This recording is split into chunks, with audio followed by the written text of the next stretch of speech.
আমাকে বিরিয়ানি ছাড়লেও বিরিয়ানিকে মোটেই আমি ছাড়তে পারবো না।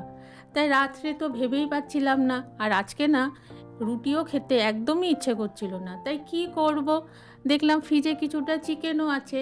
তোমাদের দাদাকে জিজ্ঞেস করলাম যে বিরিয়ানি করব, তো তোমার দাদা তো উত্তর দিল না, কিন্তু ছেলে তো একদম লাফিয়ে বলল যে মা বিরিয়ানি করো। ব্যাস, আমরা দুজনেই তো ভীষণ ভালোবাসি বিরিয়ানি, তাই চটপট বিরিয়ানি তৈরি করে ফেললাম।